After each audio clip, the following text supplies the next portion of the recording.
Gets it to LeBron for three for the win. Yes! LeBron James at the buzzer! Gordon cuts through. They go to Barrett. He'll turn and shoot for the win.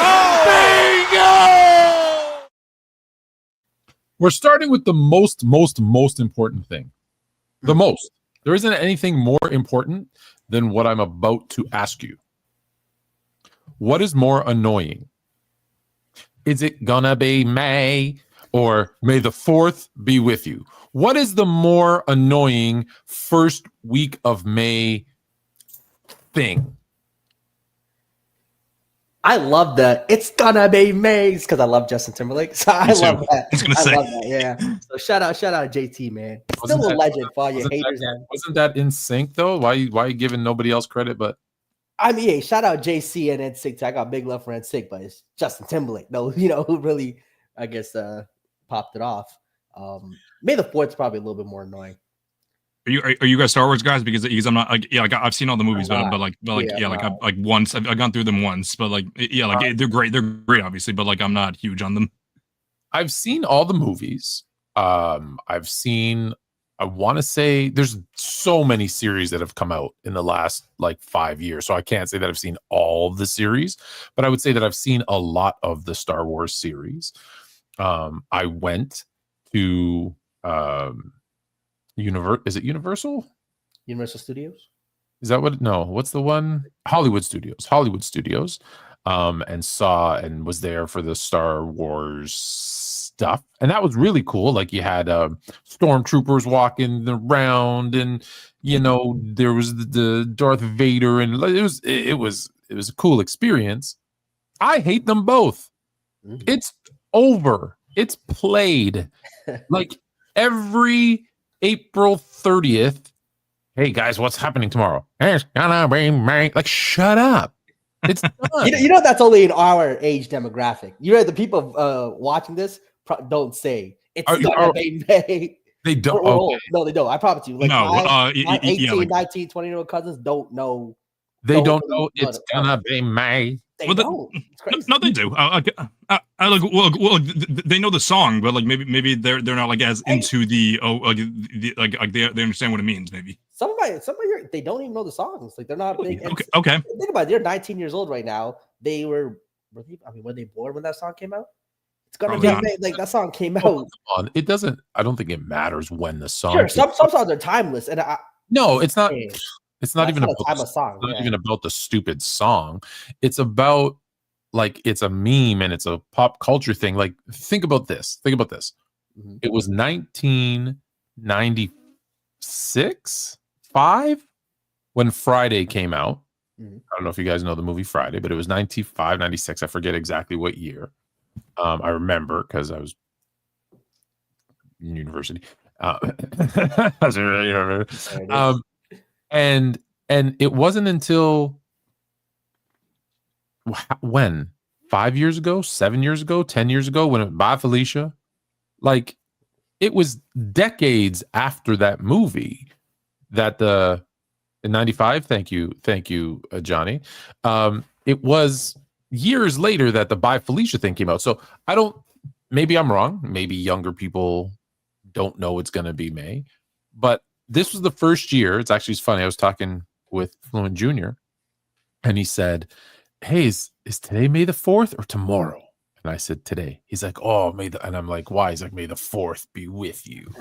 And I'm like, this is the first year that I didn't post a May the 4th be with you something. And then I felt bad. So I went onto TikTok and, it shows what last year, this day you did. And so I reposted my one from last year because I felt bad. Okay, so the vote is, I think Chris dropped out. He didn't want to vote. So my guess is May the 4th be with you is the one that's more annoying to you. Yeah, it's more annoying to me. Yeah. I find them equally annoying. Chris, I guess your vote, because you like it's gonna be May.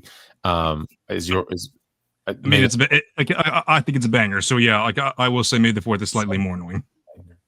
Oh my God. I also be defending Justin Timberlake on TikTok a lot. I'll be fluent me in the comments protecting LeBron thing. Oh, because this generation be hating on Justin Timberlake because he had this. So basically, really? he had a perform. Yeah, crazy, right? Dude's a legend. I haven't seen it. So he had this dance thing he did a couple years ago where it was like a random show, and he did this dance, this like footwork, DC. Let me see his footwork, and basically he just looked like a 42-year-old dad dancing. Right? He had a little off day, and they kind of be like, "Oh, Justin Timberlake, you are not him. You're not this." I'm like, Timberlake, let's not act like when it's 20 years after you're done. Like I saw a video of Genuine trying to move on stage, and he was like, just like it was the most awkward thing ever. But we all know when Pony came out, Genuine was like the dude. And look, Justin Timberlake can still dance at his concert. This is just an off night, but it was kind of rough for him. But yeah, no, people just making fun of him just because I don't know. I'm telling you, people be hating on this generation's hating on Justin Timberlake. Also because they feel like he did Britney wrong, this and that. Apparently he made her take the abortion, whatever that story was. So there's a lot. Yeah, so he got attacked by that too. I'm more mad at him that he didn't stand like 10 toes down with Janet. See that too. A lot of people hate him for the Janet thing and that coming out too. That they have a right to because they were both in on it. They both decided to do it, and so I'd be more mad at the radio heads who blacklisted Janet Jackson from all radios and shows at that time. But that would never happen today. But back in 2000, God no, it would be nothing today. Exactly, it'd be like nothing today. It's blasphemous what they did to Janet, Miss Jackson. If you're nasty, we should be picking on LeBron, though, is what I think. I mean, hey, he sprained MCL. Hey, battled through it and still completed the game, bro. Ain't no way people about this. Oh my God. Confirmed injury, and people want to be like he made it up. I'm not saying it's not. I'm not saying it's a confirmed injury. I'm saying if Dante DiVincenzo hits you and you sprain your MCL, it's time to retire. I mean, hey, when you get old, he hit a brick wall. He hit a lightweight. 2008, LeBron wasn't doing that. Could you imagine Mike Tyson getting into the ring with Floyd Mayweather and Mayweather knocking him out with one punch? I mean, we just saw. Laughed at. So Dante DiVincenzo was Floyd Mayweather now. So yeah, in comparison to LeBron, size wise, like come on, he's a little dude hitting a. I think it was just like the way the angle hit, unlucky. But you know how that goes, especially when older twos. Come on, you drive. I know, Jalen, you probably drive a Honda Civic. So you drive your Honda Civic into Chris's big F-150, you're losing that battle. You should not knock him off the road, and that's what happened. You knocked him off into the ditch with your little Civic. It makes sense. I hear you, but when that Civic 2025 and that truck 1992, when the Civic 2025, it can hit different. It can hit different. So let me ask you this, because we agree when I'm not trolling that LeBron takes too much criticism. However, on the flip side of that is he also gets way too much praise. So when you hear guys saying it doesn't matter that he didn't score in the fourth quarter of game 4 because he was locking down defensively, are you like me in the middle? Because I say it's a wash in the middle, or are you like, no, that's a lie. I'm not in the middle on this one. That's a bull-faced lie. Let me tell the truth. Love the are you a complete LeBronaholic that you say, well, yeah, that's what he did. He locked down defensively. Or do you say, no, I'm sorry. If you're the second best player, let's say on the team, the second best offensive player on the team in a crucial game, and you say to people, I'm the greatest who's ever played this game, you have to take a whole lot of responsibility for that. No? Yeah, was it a bad last few fourth quarters? Without a doubt, in the last 3 games, I think. Was it? I think he had an average series at best too. It wasn't that good. I think, again, to LeBron's GOAT standards, it was a borderline bad series. But again, to what this team needed, and what we saw with, Anthony Edwards' team, when he shot terribly that closeout game and he played terrible that closeout game, his team picked him up. The whole purpose to me of having a Luka Doncic, Austin Reeves in the prime peak of their careers is when LeBron doesn't have it, you have a Luka, you have a Reeves who can take over when he's tired or whatever the case may be. Like we're seeing today with Buddy Hield with Steph, like we've seen with Rudy Gobert turning into Will Chamberlain against the Lakers when Anthony Edwards didn't have it, right? Hold on. LeBron James just didn't have that, sadly. But did LeBron James play borderline bad this series? Yes, without a doubt. Like he played poor this series. I thought. I mean, I thought he did some things well, and he did some things bad. Okay, well, that's an honest take. At least you've, I got it. You know me. I'm not a Twitter X guy, but I've been getting into it a little bit more the last 2 weeks. It is the most toxic, childish, immature, sensitive bunch of babies that I've ever come across in my life.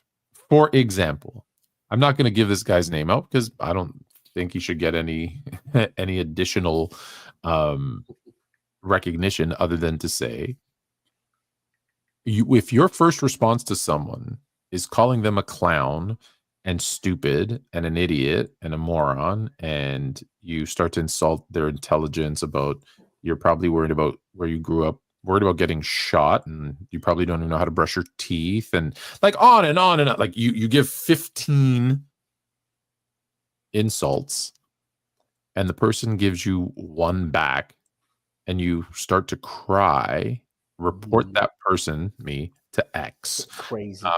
And say you overstepped the line. I would say there is no line. If your first response to someone is you're a clown, you're an idiot, you're stupid, you're a moron, you don't even understand the English language, et cetera, et cetera, et cetera, the line's gone. You've erased it. Because it's not like when we have a conversation where we say, hey, no, I disagree with you. I think that, and we have a civil conversation and we disagree. No problem. If your first response is you're an idiot, you're a clown, you're a moron, you're stupid, you're retarded, pardon my language, but I'm quoting, there is no line. There is no line that you can't cross at that point. You've erased the line. Am I the bad guy? Please call me out if I am. No, you're definitely not. That's what people do. People always want to talk, and you hit them with something back. They're like, oh, whoa. It's like, hey, you crack a joke. What's the line? You don't know. It's I won't say I'm not a shitty human being. I am. I'm a shitty human being, and I'm petty. And if you come at me wrong, I'm gonna smack you upside the head, 100%. And I feel there is no line, because you've gotten this, Chris. I don't know, Chris. Do you say controversial stuff? Like, do you get people like in your DMs saying you should like jump off a bridge? And no, I don't get that. No, you're missing out, buddy. What was that? I'm missing. Yeah. I dropped a couple political videos. Get out of our country, you stinky. You know what I'm saying? Yeah. People go, you just can't take it serious. It's just a comment. You tow trucker. What did they go? Oh no, I was making fun of the Alberta truckers who were posting their 80K trucks and then being like, I can't afford my mortgage. Yeah, okay, you probably have you should probably make your financial priorities a little different. But that's how it be with this is internet, right? It's internet, so you can't be too yeah, and that's why I say if you can slide into my DMs and tell me I should jump off a bridge, I should kill my family, because you don't like that I have Jordan 1 and LeBron 2. I think the problem's gonna be you. It's gonna be me. No, it's not gonna be me. I tell Apex Jones and Jacoby the Clipper all the time. You guys probably think about LeBron while you're having sex with your wife or boyfriend. Like the amount of times, the amount of times the amount of times they be talking about LeBron every single day. It's something. This guy coughs or sneezes. It's all LeBron's legacies. I'm like, you guys are crazy. Okay, but in their defense, sorry, Chris, you were gonna say something. So I'll save it in their defense for a second. Go ahead. You're good. What you were gonna say? Oh, okay, yeah. I try not to, like I'll say controversial stuff, obviously, like but I won't cross the line, mainly just because, like, in case any of my students see it, if I cross that line, then it could be a bad look on me. The closest thing was actually a couple weeks ago when I had I was live on TikTok actually, and behind me I had like ranking the best wings of all time, and I had John Havlicek very high on the list. Like I had him like top 10-ish, like ranking like shooting. You're a guy, of course you would. And also because I like guys that win and have win finals MVPs as well. Even if half of their titles or more are when they were coming off the bench with one of the greatest teams of all time. But yeah, okay, go ahead. Coming off the bench, okay. So anyway, yes, and I'm inviting people to come on. You don't know that Havlicek was coming off the bench for the first time? I do, for sure. Yeah. Then again, so was Manu, and so was So obviously, rank them very high. But go ahead. So some guy came on just like totally tearing me apart, talking about how racist I am for having him high up here. He's like, this was a time where like black people weren't allowed to play, and how like you need to get your priorities straight and everything. And then he also like tried one other thing, like he tried adding in there. He's like, first of all, you have who is it that I had like as a wing? I forgot who. I like Allen Iverson as a wing. I'm like, yeah, like I'm doing it strictly based on where you're listed as, whether it's a shooting guard or a small forward. Yeah. He's like, oh, you don't know what the hell you're talking about. I played overseas, which by the way, I checked his TikTok right after that. He definitely didn't play overseas. And it was. Yeah, but then the next guy came on after me. He's like, dude, I disagree with your list entirely, but that guy was just so aggressive. I don't know why he got so mad at you. They get very mad, but yeah. Okay, so let me go back to the Jacob the Clipper thing and others, because I post a lot about LeBron. Now, it's not as much as people think, because it's not like that. No, I do. But the thing is, it's not like them. You're right. But it's also about an algorithm. So I'll ask people, I'm like, really? So go into my feed and tell me of the last 10, 20, 50, how many are LeBron? And I keep it pretty consistent for a reason, between 22 and 24%. And you're like, how do you know that specifically? Because I track it. Why do I track it? Because you may or may not know this, we had the VP of analytics from ESPN come on Fluid and Chill. And they were like, 72% of our requests, which is why they talk about LeBron so much, is for LeBron and LeBron James related content. And you can't always talk about him, but you do need to balance it. He is the most popular basketball player in the world. And on Instagram in particular / Facebook, because Meta kind of puts those two together now, I make money for posts, as you probably a lot of people do. And the way you get paid is by views. And if I show you that my average view count is like 10,000, but everything that touches LeBron goes 500,000, 5 million. I've had 10 million views, which is significant money financially for stuff about LeBron. Factual stuff, negative stuff, but factual stuff.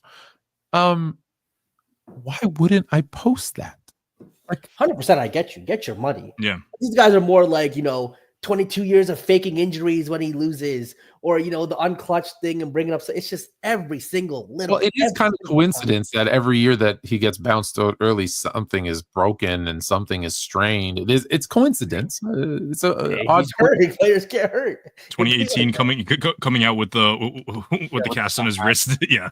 I mean, after he's tapping everybody up, maybe that's how he broke his hand. After he punched a wall after what J.R. Smith did, I get it. I'd break my hand too. I get it. That, yeah. But hey, you know what's crazy too? I should probably go say these slurs in person. Maybe I can go get a GoFundMe and make $600K, $800K, right? I was wild. Oh my God. I gotta start doing that. Quick $800K. That was crazy. Yeah. Shout out America, I guess. That's America for you. Well, let's finish off the LeBron topic for a second, and then we'll get into we'll recap all the second round matchups. And obviously everybody's probably got one eye, as do I. Yeah. On the Warriors game. It's 3-point game right now, 63-60 Warriors, excuse me. Let me ask you this. Let's finish with LeBron. So LeBron has started the season with a top 10 player in the NBA, finished the season with a top 5 player in the NBA. In his last 3 playoff series, he is 2-12. 2-12 in his last 3 series. He hasn't, like we said, played well in the fourth quarters of a lot of crucial games.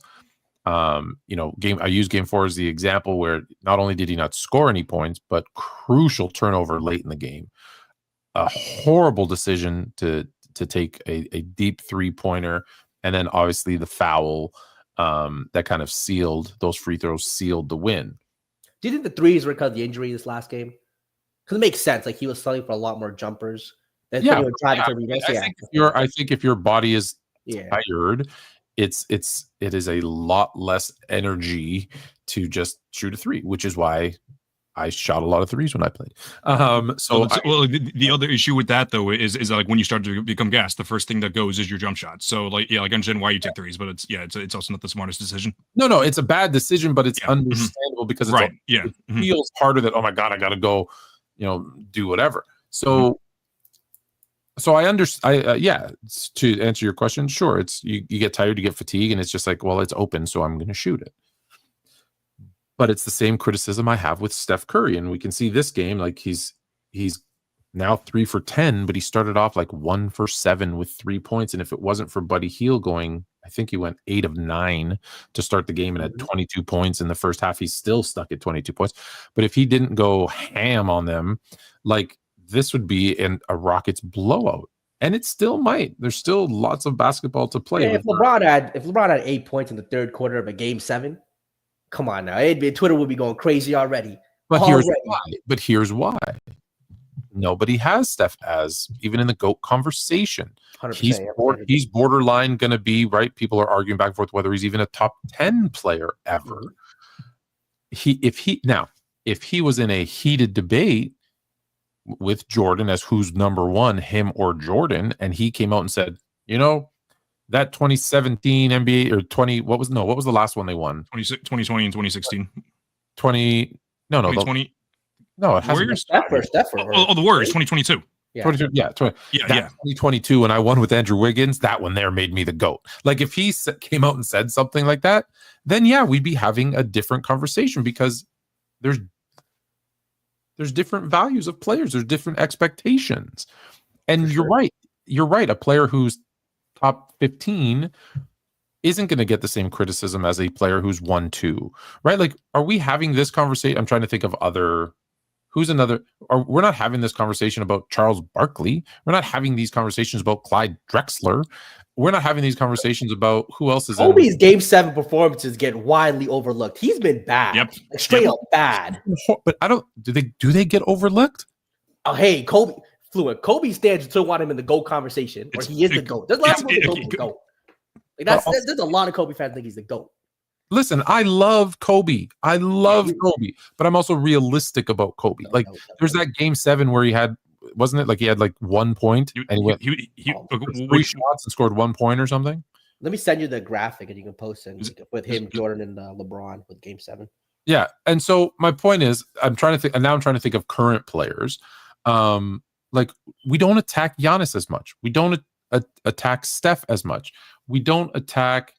Heck, even Jokic, if you think about the first couple of games, even Kawhi, yesterday. Yeah, Kawhi, yeah. We don't, because we don't hold them as high regard, so they don't get as much criticism.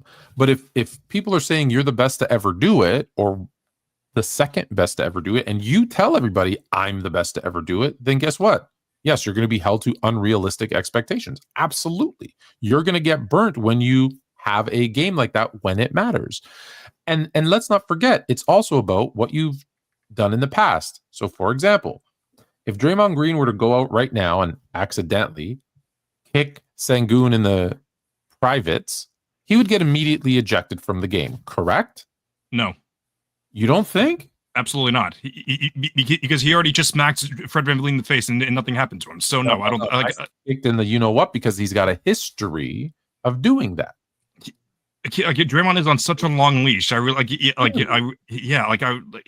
maybe it would be maybe a kick in the nuts is something it's like a little, maybe that would cross the line, but like I feel like it's done it so many times. He would get it. So I think with LeBron, at least, okay, maybe not kicked out of the game, but in public opinion, no one would believe it was fake, right? Right, of course, yeah. He did it on purpose. Okay. So with LeBron, we've seen him play really bad in games that mattered. We've seen him have really bad series. We've seen him lose as a favorite multiple times, year after year. In one instance where he did it 3 times in a row. So when it happens again, it's just like, oh, this again?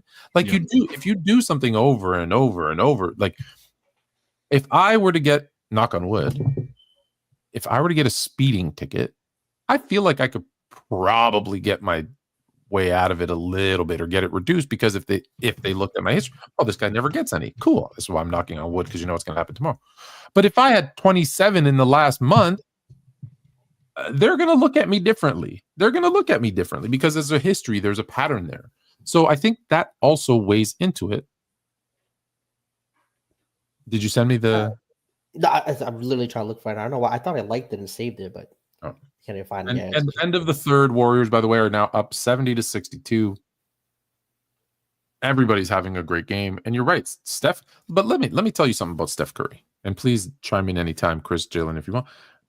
He's not great in big games.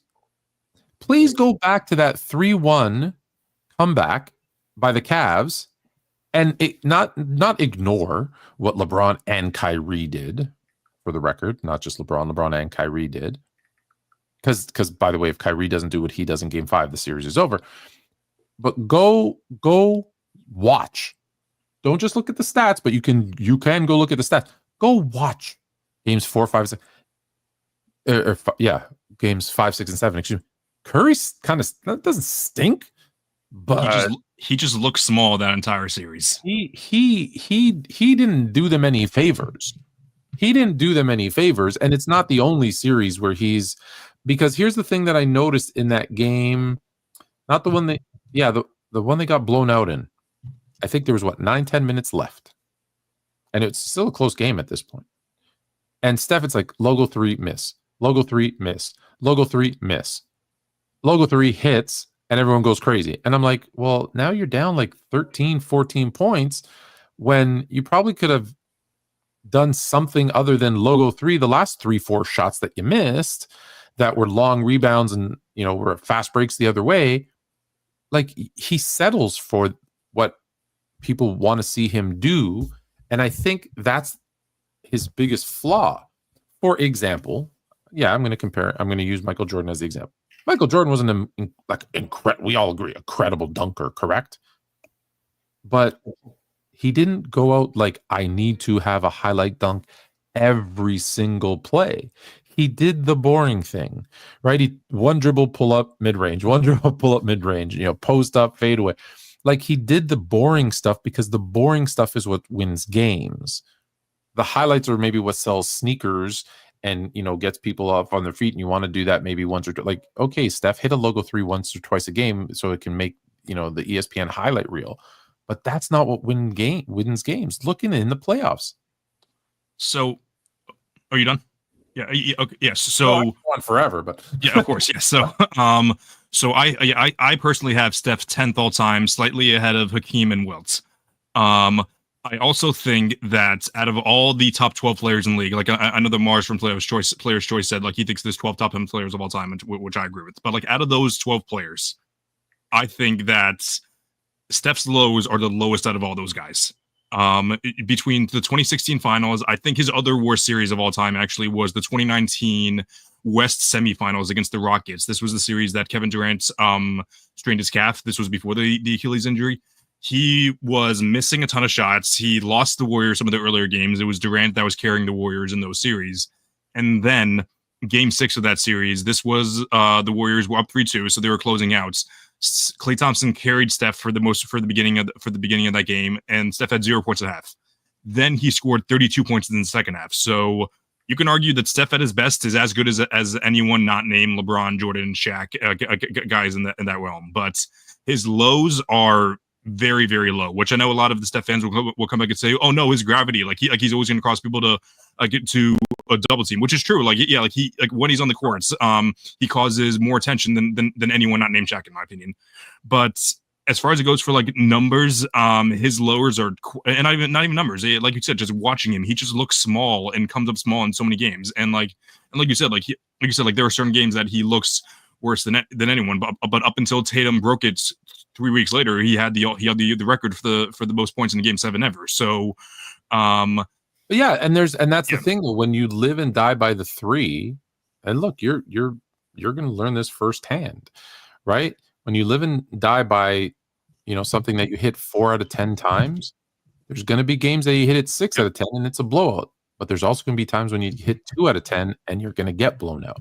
And that's why, if you notice, the teams that win big in the playoffs, because it's different in the playoffs than the regular season, are the teams that understand, hey, when the 3's not falling, because you got to shoot 3s. That's the world we live in. When they're not going down, what else can I do? Can I hit a mid range? Can I get to the hoop? Can I draw a foul? Like those are the things that keep those lulls, right? You know, I tell my kids, shout out to the Warriors. Speaking of the Warriors, I tell them like, okay, you missed a couple. You know what? Come off a screen, roll a basket, make a layup. Guess what happens? Ball goes in the net, and now it starts to feel the net starts to feel bigger and bigger every time you make one. And now go back and shoot that 3 when you're wide open, and go, shockingly, it goes in. So the Warriors just scored. By the way, the Warriors just scored 5 points to start in the first minute of the. Of course. Yeah, and guess who scored those 5 points? Right on cue, Steph. Yeah. There it is. Of course. Yeah. We'll probably end up winning this game. Right on cue, and that's to his greatness, right? Yes, exactly. It's his biggest flaw, and it's his biggest strength. Is that he can go out and knock these down. That's why he's so great. That's why I feel, but I don't rank active players. I feel he's going to crack my top whatever when it's all said and done, because you think Steph will crack your top 10? What are you having, Jalen? I have in like between 15 and 12. 15? Oh, that meant 15 was high. So that meant 15 was like I have Kevin Garnett ahead of him. It's not even close. Not even close. Yeah, I'm actually now I'm actually I think two-way play is so important, especially when I see with some of these players. I just think be at your best. If you're elite offensively or defensively, I'm going to have those guys over one-way stars like. Yeah, but Steph is so much better than Garnett offensively, though. Sure, with the so you don't think Jokic is going to be an all-time great? No, an all-time great. Yeah, to be top 20. Okay, you don't think you don't have Magic in your top 10?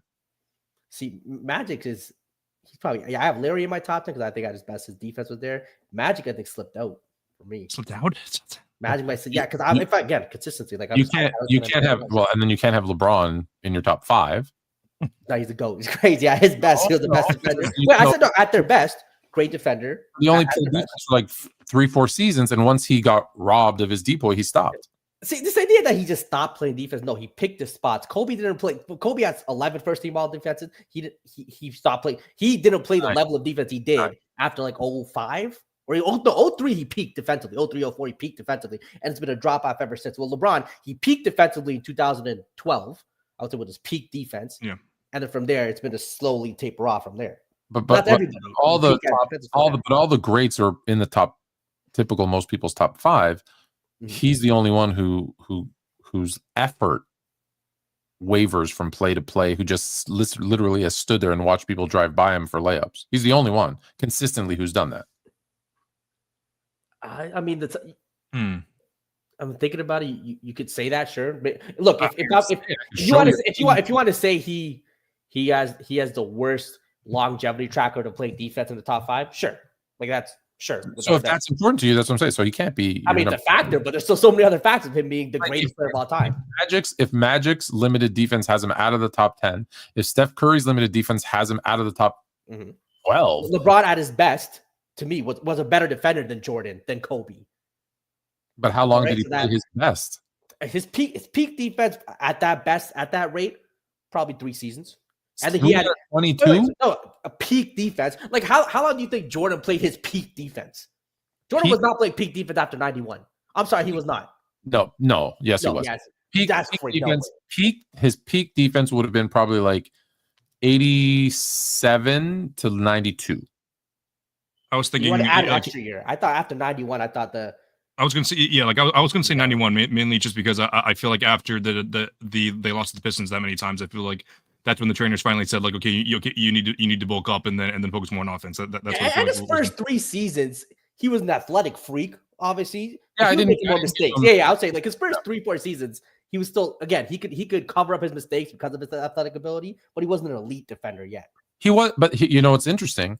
He very different way of doing it, but he very much is how we're praising Wemby right now, because he would get beat, but he could recover so quickly and jump and get the block from behind or get the steal from behind, that just like Wemby gets beat all the time, but he's like 20 feet. His arms are 20 feet long, and he just recovers.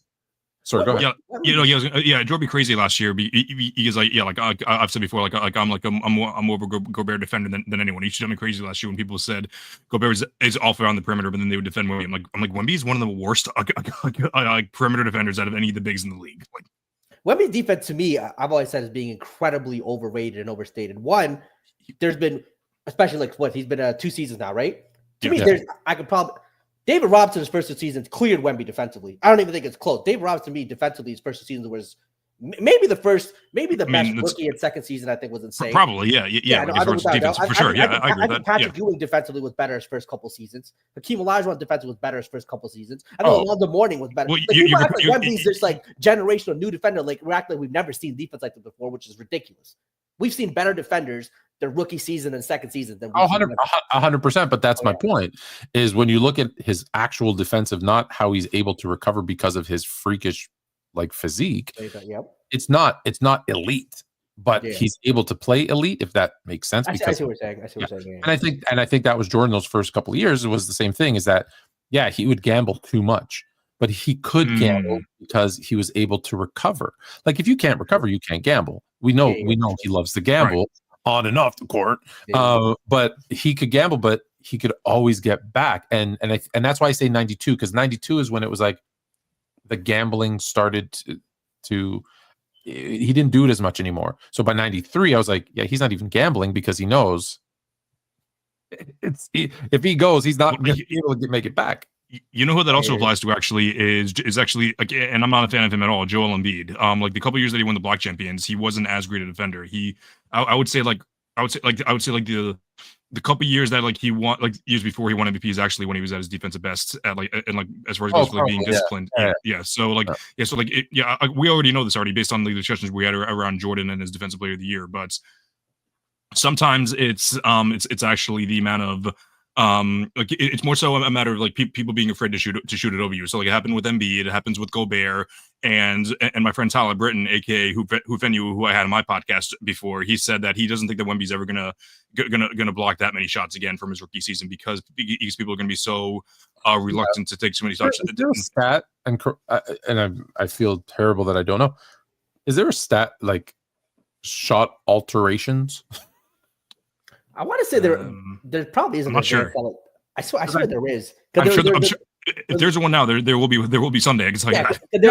Because I think that's the biggest thing about guys like Wemby and Gobert and whoever.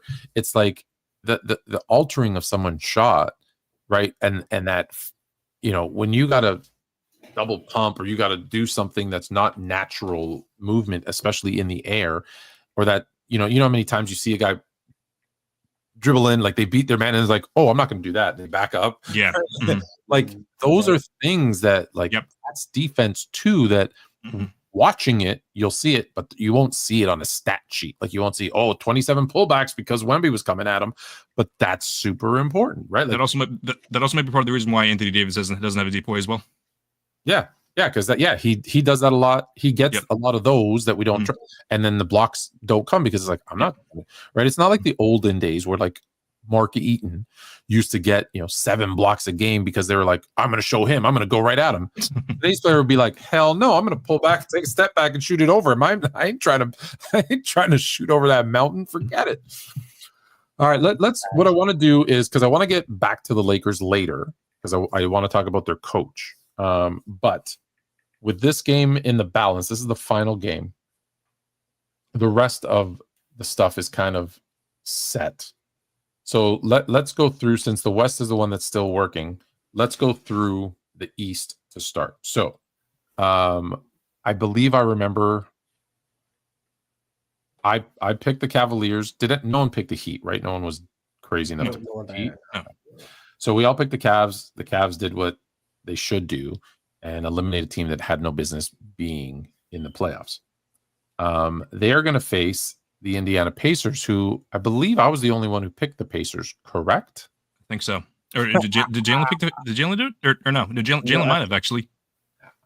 Jalen's a Cavs hater, so maybe he did. I don't know. I'm a bit of a Cavs hater. I want to say did I trust Giannis though? I might have overtrusted Giannis, but Lillard was hurt, so I don't know. I might have been crazy. I have to look it back. Oh, he wasn't hurt at the time.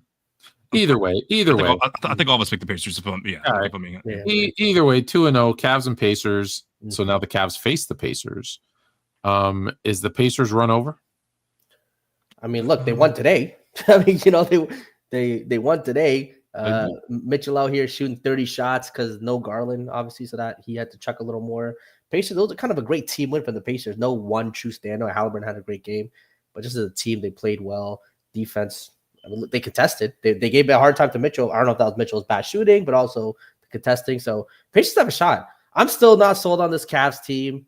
Again, if Mitchell's forced to take 30 shots every game, I don't think that's going to turn out really well. So we'll see. And it's interesting. The Pacers, Siakam versus Mobley, good matchup. Turner versus Allen, good matchup. I think Halliburton and Mitchell, kind of superstar wise, they're there. They match up well. It seems like they match up well to the length and size that the Cavs have over a lot of teams. The Pacers kind of have that. Yeah.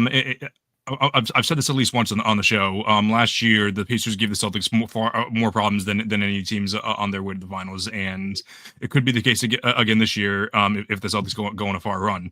The Pacers are just such an annoying team to play with. Come playoff time, they have a bunch of playoff risers from Siakam to Halliburton, and especially to Andrew Nembhard, who becomes prime Jordan in certain moments, where like you could double team him as much as you want. That shot's going in. And they're not great on defense, but that being said, I think that Rick Carlisle is an awesome coach and is able to scheme things pretty well, including against the Cavs. I think that also speaks to how underrated Darius Garland is, because I know that what's his name, Bam was like standing up for Tyler Hero when he said that he thinks the Cavs are better without Darius Garland. I don't think that. I think the furthest thing from the truth there. I think that he and Mitchell truly maximize each other's games. I feel like that was a big reflection this year when Mitchell wasn't really putting up a ton of stats. This was like a new Donovan Mitchell. It's where he was like really defaulting a lot to Garland and to Mobley and just taking over when he needed to. And while I definitely think the Cavs still can and win the series without Garland, it's going to be significantly harder. So like, yeah, I'll still take the Cavs in 7 in this one, but it's going to be a very hard fought series for sure. So you're going Pacers, you're going Cavs. I'm going Pacers. Yeah, that's what I said. So So Jalen's going Pacers, Chris is going Cavs. Yes. You're going in 7, Jalen. I'll go Pacers in 6. Pacers in 6. I just think they had I think they defaulted to like the old Cavs. And like you said, Donovan just tried to do too much, and the Cavs are much better when he doesn't. When he plays within their system, which Absolutely. I think is for winning. I think that's almost every player. Yep. So I'm gonna go Cavs in 7 as well. I think it's gonna be a very long, hard, and I think it's gonna get very physical and chippy. For sure. As the series goes on, but I think I'll take Cavs in 7. But you could persuade me otherwise pretty quickly. The Knicks steal a series from the Pistons. Pistons clearly should have won. They robbed them in the like this game. Had they won that game, it would have actually forced Game 7. But I think had they been up 3-2, they probably aren't as tight at the end there, and they pull that game out. But the NBA gods, Adam Silver, got the Knicks through to the second round in 6 against the Celtics, who of course gave the Magic a game. Because that's what the Celtics do. Yeah, so you got Knicks and Celtics. Am I crazy to think this is like 5-6 max for the Celtics? I feel like I have a very hard time just like saying the Celtics are going to stop in the thirds, given like I hate being a jinx, but I just think everything that the Knicks have, everything that the Knicks have, like their strength, the Celtics have an answer for. Jalen Brunson is one of the best clutch players in the league. The Celtics have multiple guys to throw at him. I believe he's the clutch player, right? Because he's correct. Yeah, 100%. A couple years now. Yeah, he's an amazing clutch player. He's a great ISO scorer. The Celtics have the defensive scheme. Karl-Anthony Towns, one of the best scoring bigs in the league. The Celtics are able to make him work a lot on defense, which is one of their biggest, which is one of Cat's biggest weaknesses, just making them work. And also just the depth overall. The Knicks run a tight rotation, which I'm sure the Celtics are going to start to do too. But like as great as a defender as OG and Anunoby is, and he could play awesome defense on Jayson Tatum as much as he can. I just think that the Celtics are going to try to, if Tatum isn't on his A game, they're going to find ways to exploit the Knicks defense in other ways.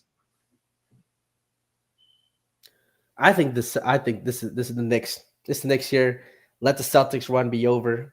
Let them have to give away players because their salary cap situation should be in hell at this point. I think the Knicks got away with that series too because Mikal and OG had down series and are still. OG had a great series. What are you talking about? Was just Mikal that I could bring? I think Mikal had a bad shooting series. But OG have a good series too? I think OG played great. I'm not looking at his statistical. I watched the games as I'm sure you watched the game. OG played. I thought OG and Mikal were missing shots. They were missing a ton of shots. And there was a lot of defensively, I think OG is always going to be there and played overall. Mikal was missing a lot more shots. I'll say that. Mikal to me was missing a lot of open shots, which meant more of the load had to be with Cat and Jalen Brunson. But again, I see what Chris is saying. I just think a bounce back from Mikal, a better shooting series from OG, and then you have Cat and like to me, Cat and Jalen Brunson going up against the top two of Boston, Tatum and Brown. Man, I can just see those two giving in more work. Now, Porzingis versus Cat will be an interesting matchup, but I just think the Knicks. I just think the Knicks scoring power wise have a little bit more. Defensively, Boston is there, but man, I just think I just trust Jalen Brunson and Cat. Cat showed me something this playoff series. He had some big games. Not the cat of old. Not the Julius Randle of old too, that we saw against the Lakers. So definitely not. Right? Yeah. Yes, they had some big games. So like my thing with Cat is I think that they're gonna have Tatum guarding Cat, and then they're gonna have Tatum gonna guard Cat. Yeah, because Porzingis is gonna be guarding Josh Hart. He's gonna be it's gonna be like the typical roaming guy, and they're gonna make Josh Hart try to beat us, which it's gonna happen one game. It's going to be one game where Josh Hart's gonna drop 25 and 7 on us for sure. We already know that's gonna happen. But as far as it goes for everything else, they have, like whoever the Celtics are going to throw at Brunson, they'll start with Drew Holiday for sure to see how his hamstring is. And I thought Derek White would be primary on. The couple games that they played in the early in the season, it was Drew Holiday. So yeah, have D White probably guard Mikal, have JB guard OG, and then whatever happens, and like as clutch as the Knicks are, as clutch as Jalen Brunson is, I just think by game 3 or 4, the Celtics are just going to outwork them so much that like that it'll become a little too much for them. Well, Cat got to give me like 20, 25, and 15 easy every night against Tatum. Yeah. And so he's not, and that's going to be the problem. I guarantee you, Cat. Listen, I was wrong in the first round, although he gave me a game or two of what I thought Cat was going to be in the playoffs. You're going to see that 3 times, including the closeout game. By the way, he had 10 points and fouled out. Yeah, exactly. I thought that was how he was going to play the whole series, but he had a couple of good games. So no Rudy Gobert though. But he also did it. He also did it against a team that was not ready for the moment. Okay, like we saw the Pistons go on like 5-10 minute runs where they didn't score a basket.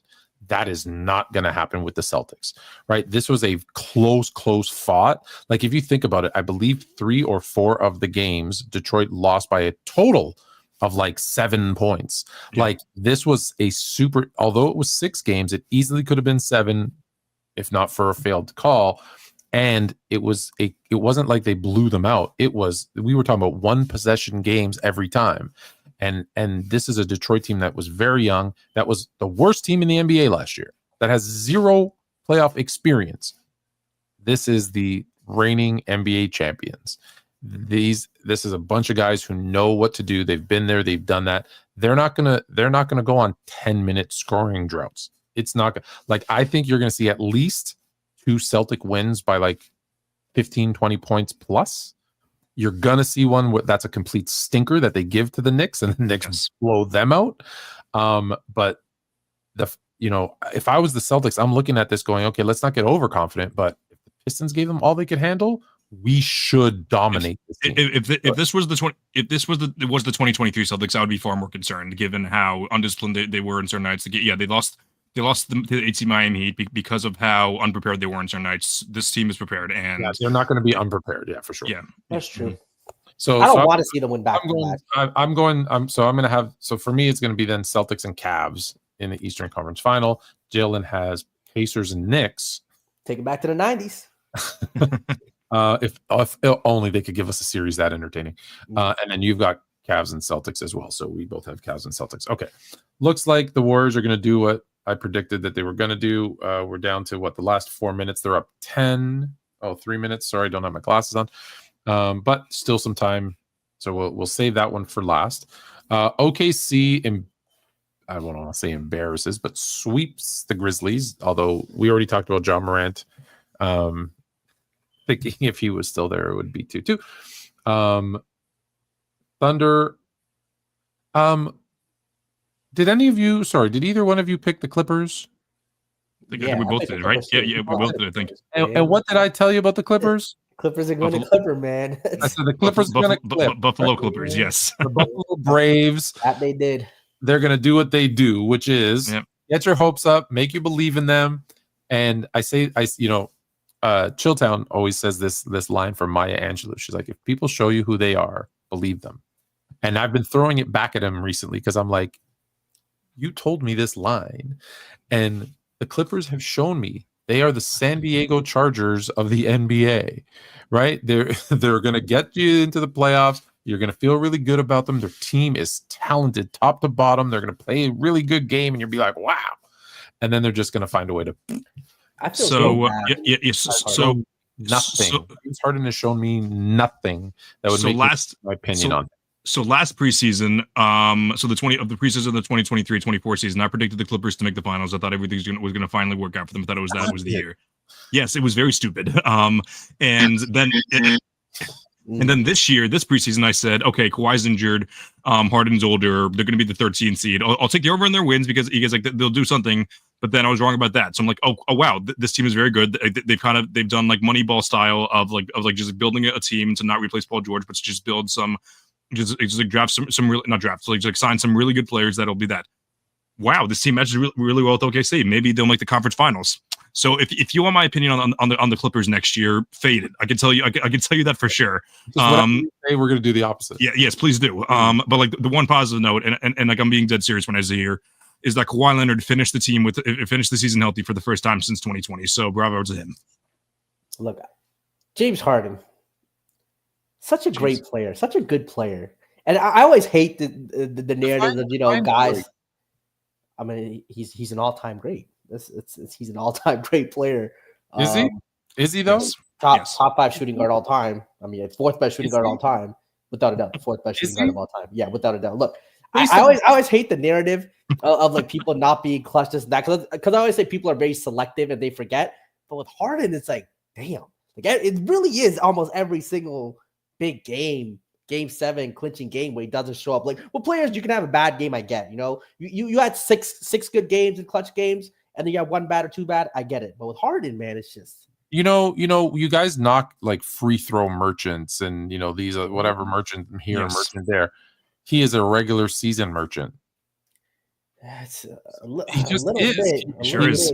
He's a guy that, let's be honest, was in a good situation to win with OKC and left it.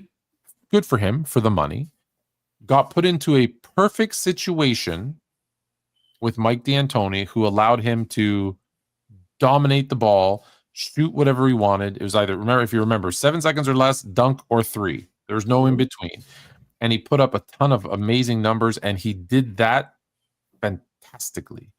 But he is the definition of a system quarterback.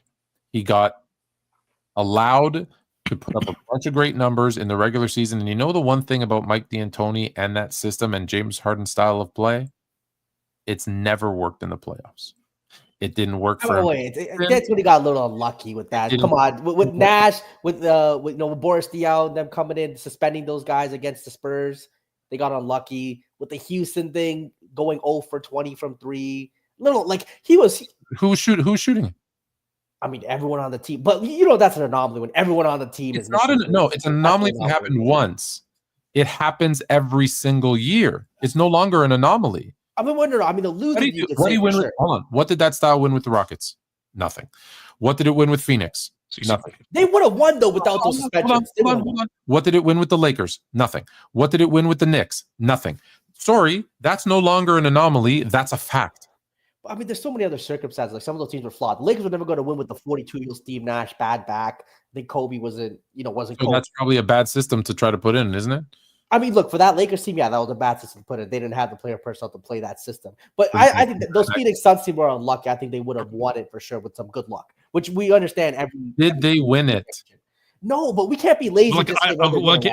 Another thing is that the Rockets ran into the best team of all time as well in 2018. So like that's the other thing. They took it to a game 7 without Chris Paul, by the way. Almost only counts in horseshoes and hand grenades, my friends. It does not count in intelligent basketball discussions. Context and almost matters. Chat. Don't forget it. Hold on. Context is different, but we're not going to give them credit for almost winning. Yes, that's true. Let me ask you this. Man. Are the Buffalo Bills the greatest NFL team in history? No. Shoot, those 4 championships. Yeah, I mean, look, that's Scott Norwood. I'll go. That's what I'm saying. Though I always say Jim Kelly's the greatest quarterback of all time. There's places in the world. There's third world countries that think the Buffalo Bills won 4 straight Super Bowls because they made the shirts that said Bills Super Bowl champions 1999, 1, 92, 93, 94. They're all sitting. Someone's wearing them back to back somewhere. Hey, football. I've always said in football, that team making 4 straight Super Bowls is more impressive than any back-to-back champion. It's more impressive making 4 Super Bowls than winning back-to-back Super Bowls. I disagree. It also doesn't matter. It doesn't matter if they do. Yeah. Hey. So, anyways, we'll disagree on it. Neither one of us needs to jump off a bridge. There it is. But that's what I'm saying. But the fact of the matter is, sure, but it never worked. And when we look at specifically now James Harden, it was really good. Listen, I'll give you the same speech about Wilt Chamberlain, right? Great in the regular season, not so much in the playoffs. And that has to affect who you are as a player. So when you say just hands down, he's an all-time great, you want context. I say, okay, he's an all-time great regular season player because he's not an all-time great playoff performer. The Dwayne James Harden conversations are dead. That was the conversation that was going on, for the 3rd greatest shooting guard of all time. But I mean, he's pretty secure at 4th. Who do you want? Clyde Drexler? No. I'll take Clyde over. No way. Oh, yeah, no way. Now we're chatting. There's no way. Yeah. There's no way you watch Clyde Drexler. Hey, shout out Clyde and James Harden and think they're in the same. Clyde took a less talented team to 2 NBA finals in 3 years. How many has Harden taken? I mean, hold on. Clyde never had to go up against the Kevin. Who do you have to face? That's the thing. You too smart for this. You know it. Don't jump off this bridge. You jumping off the wrong bridge in this one. If I'm taking a playoff performer, not regular season.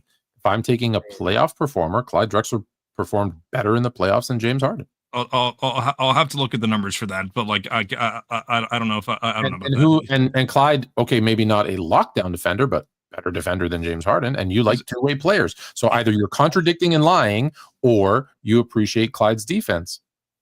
I mean, again, Clyde wasn't when I say two-way, again, top 10 conversation.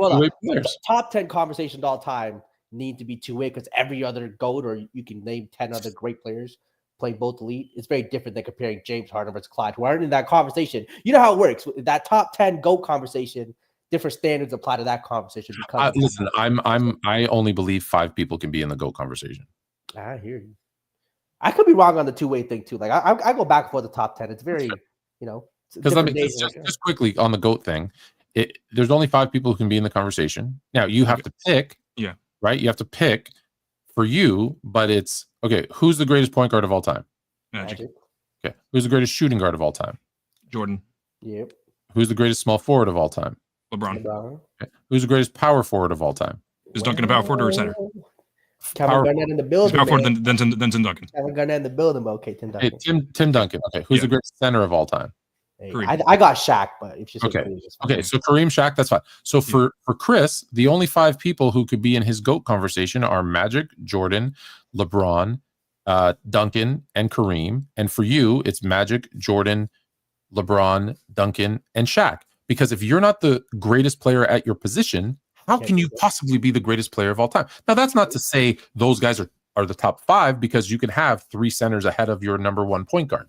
You can have that. That's okay. But when it's who's the best, those are the only 5 names. So what because I created this algorithm, right? It has 187 criteria. They're weighted. It's like I don't know if you guys know this. So it's 187 criteria. Regular stats, advanced stats, accolades, and everything is weighted differently. So points get more are weighted higher than assists because obviously the team that scores the most points, it's the most important thing. Assist leads to a score, so that's more important. A offensive rebound is weighted higher than a defensive an offensive rebound is weighted higher than a defensive rebound. A defensive rebound and a steal are equal because they are change of possession, and then a block is rated lower than that because a block doesn't always equal change of possession. So I oversimplified it, but all of those things get weighted. Same thing with advanced stats get weighted differently. Shooting percentage, 3-point, 2-point free throw, accolades, right? Like not all accolades are built the same. So for example, if you led the league in something, that is weighted higher than if the media voted you and you won something. And it's not just one. We take it 1, 2, 3. If you finished 1, 2, 3, 4, 5. So it's very, very complex. That being said, it's a lot easier to say, okay, here's my top 2 point guards, top 2 shooting guards, top 2 small forwards, top 2 power forwards, top 2 centers, because people are going to argue who's won, right? And say, okay, now I can just run the algorithm on 10 people, right? Like, yeah, I could run it for someone, I can run it for Elgin Baylor, but I guarantee you when I run it for Elgin Baylor, he's not going to score as high as Kareem anyways. But sure, we can do it. You know what, Fluid? Magic will be in the top even with two-way play because the exception to the rule, if you're the greatest at your position, it doesn't matter. That's the exception. If you're the greatest at your position, I don't even care. Your defense can. I don't mean to go off on a tangent now, but that's why it's weird for me with Steph. Why I said Steph, because I didn't get to finish. Why I struggle and I say I think he might end up being there is because we're going to talk about a guy who is the greatest shooter ever, and not just 3-point shooter. I'm talking he's the greatest 3-point shooter, mid-range shooter, free throw. He's not the greatest mid-range shooter. He's the greatest shoot. No, I'm saying when I'm saying shooter, I'm saying collective package, yeah. Of everything combined, even free throw shooting, everything. He does everything combined better than there's nobody else that you can add up everything and they're even close to him. There isn't. And that's what makes it hard because I'm like, man, he's the greatest shooter. Like what? Like other than being the greatest scorer, like is there anything more important? What's the gap of him being the greatest shooter? We take all those into account because I think Kevin Durant, Larry Bird, to me are better mid-range shooters, and even like those 6'7" footers, like they're better. They're better. They're probably better mid. Now the thing with Bird is you're going to have to go based on your eye test because we don't have the stats. That's the problem. So I personally like the stats. Like a 3, and it's probably called something else, but under Basketball Reference, it's under like the adjusted shooting section, and under that, Bird's numbers are off the charts because he entered the league as like the best 3-point shooter in the league. It's like 100 is as if you're an average shooter, 100 is the number. His was like one in like the 130s during his prime. So like if you want to look into that, like if you want to be objective, but you also do have to use the eye test for stuff like that. Yeah, it's tough. Like, there's guys like, if you want to go even further back, Pete Maravich. Right. I don't know if you know this, but they went and tracked every single. Now, I get that it's college, but that'll make sense here in a second. They went back and tracked every single one of his college games. And based on the 3-point line of today being, I think, 19 feet or whatever it is in college, they saw how far. So he was shooting from 22 feet out. And they were like, a guy who averaged 44 points for his 3-year career in college. Crazy. If you add in how many he shot from deeper than 19 feet, so what would be considered threes today, not only did he shoot like 60% from there, he would have averaged 57 points a game. And here's a guy who in the NBA at his peak averaged like 31 a game, was also shooting from where the 3-point line would be, but again, no 3-point line. The one season where there was a 3-point line, it was his last in the NBA. Didn't play a lot of games, like 15, 20 games. Only took about 23s. It's 66% of them. Like, there's so many guys that we're not going to be actually able to, justify. So when I say Bird mid-range, yeah, I probably think he is better, but it's hard to say. The other thing is that if you really want to put a wrinkle in it to answer your question, is it how good you are, period, or how good you are compared to your contemporaries? Yeah, because Larry Bird, right, although his 3-point shooting numbers are lower, let's say, than Curry's, they're significantly higher based on the NBA average. right? Because no one was doing it. So I don't know. Does that give him a boost or not? Back to my point, I think the gap because of the free throws and 3-point shooting, right, it's I don't want to say significant. It's big, but I think it's big. I think as players though, like, would you have Steph ever over Bird? Is that a guy who comes in the top 10? Would it be over? Because to me, like, okay, yeah, to me, because Bird's a top 10 passer of all time, top 5 shooter of all time. No, yeah, he's a rebounder. He's the best non-rebounding forward of all time. Yeah. That's, man. People non-rebounding center, I should say. People be sleeping on Larry Bird because he's the guy everyone wants to take out of top 10. When I see people say Jokic top 10 or Steph top 10, not this guy. But man, 103-89 official. My Warriors, who I picked. Wait, so who would you take out if you put Steph in your top 10? Who do you take out? That's all I know. Who would you take out? That's the problem. So me, I have Hakeem at 11 and Will Chamberlain at 12, and then KD at 13, Dr. J 14 for context. That those are a couple of guys that I have shortly off. I'd have to. Again, that's why I wait until they're done, because then I can reevaluate. Because I understand why.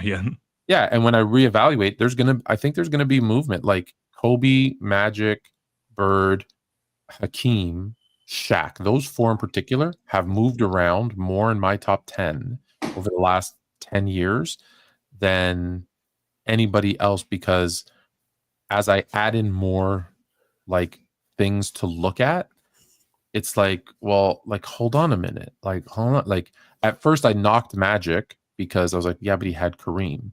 And I'm like, yeah, but if I look at Kareem was done. Like, he won his last MVP when he was 32, before Magic even got there. He clearly was the second guy. The second he went up against a young center, Moses Malone, who wasn't even center, technically power forward, but whatever. When Malone came over from Houston to Philadelphia, he made Kareem look like he was 70, and that was 83. Right. So like, he was not the same Kareem that we saw throughout Milwaukee and the early years when he was a Laker. So I'm like, did he really have like if this was this current age, we'd be like, well, yeah, dude, it's Big Z, it's LeBron with Big Z. Why are you giving him so much credit? And it's like, so that one moved around. Shaq and Hakeem, I flip-flop those guys, like, I feel like on a weekly basis, because Shaq clearly the more dominant. Don't know. But Hakeem did it alone. Hakeem was significantly better ball handler, defender, like rebounder. He did footwork. He did everything better than Shaq, except he just wasn't as dominant because of size and strength and power and athleticism. And so I struggle with those. Like, Shaq could have been a great all-time defender. He could have been a great all-time. Do you know that he never led? I don't think he ever led the NBA in rebounds ever. That's insane. For a guy that was that dominant. So that's why I flip-flop with him, because, it's just, sometimes it just depends on the mood I'm in. I'm like, well, or I'm being nostalgic and I'm watching the 94 finals and 94, 95, the runs. And I'm like, damn, Hakeem was like, no offense to any of these guys, but he was dragging Kenny Smith and Vernon Maxwell and what's his name, Herrera. Like, he was dragging those dudes, to this NBA final. Like, anyways, okay, let's go finish up. I mean, Shaq. I want to say Shaq rebounding thing. Like, he averaged 13.6 and didn't win. 12.7 rebounds, 12.5, 11. 13.9 his rookie year. He averaged a ton of rebounds, just didn't win. I think he was just in a dominant rebounding era. You know what I mean? Because those are good. Maybe. Like I said, I'm just saying it's crazy to think that he never did it, just in all of his years. All right, so we got Thunder and Nuggets. Let's start there. I'll leave the I told you souls that the Clippers are going to clip, because I guess I already did. Can the Nuggets pull out another one? I don't think so. Another one. I'm going to say no. I do think that it would, like, even if you had a Jamal Murray classic, to where obviously he was phenomenal in 2023, phenomenal in 2020.